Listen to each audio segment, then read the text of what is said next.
To say that the announcement of her impending baptism brought eternal joy and happiness to her family would be wrong.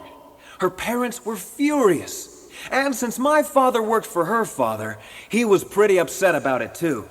"You're tearing their family apart," he accused me of once. "But Dad," I said, "I had nothing to do with it. It was entirely her own decision. She wants to get baptized." Her parents will never allow it. She's over 18. Are you suggesting that she disobey her parents? The church is true, isn't it? That isn't the point, and you know it. Her father thinks, and I agree, that everyone should wait and see. Everyone should wait and see what happens. But Dad, nothing will happen if we just wait and see. Exactly, son, and I, for one, believe in moderation. It has been my observation, this is not an ordinary situation.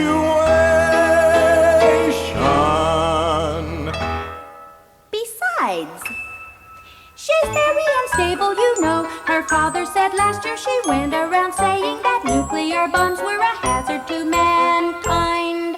But Mom, they are. Perhaps you should get her to wait.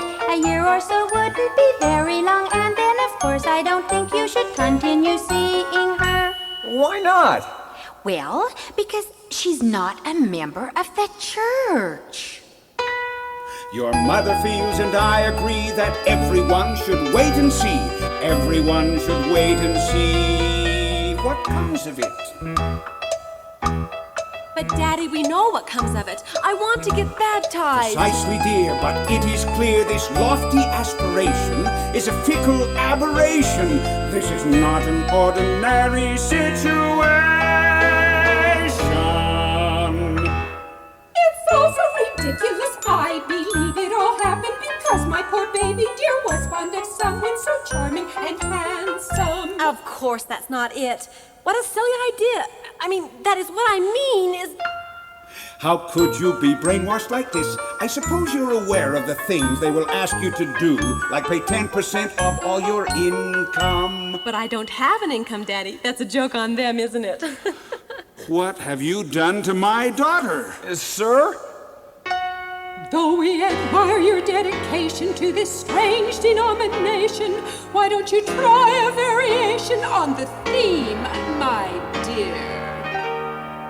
Why, I know a sweet little church on 42nd in New York, where they have a wonderful time just drinking coffee and talking about nature. They are so restrained, and one doesn't have to go around pouring one's gin down the bathtub drain. But, Mom, I really love this church. Don't you want me to have the courage of my convictions? Oh, yes, dear, by all means. Convictions are marvelous little virtues as long as they don't become dreary or bothersome or make you dim and short-sighted.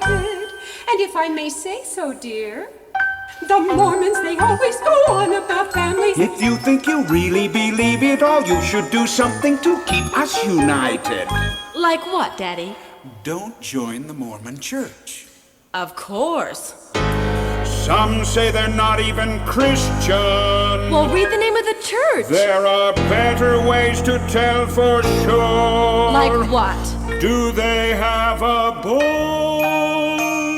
choir? Oh, Daddy. She can't really be sincere about joining the church. Why do you say that? She has all those strapless dresses. Oh, Mom, she's having sleeves sewn in. But we'll know, won't we?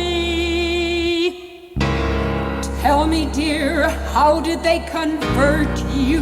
They told me to study it out in my own mind and pray about it. And you fell for that.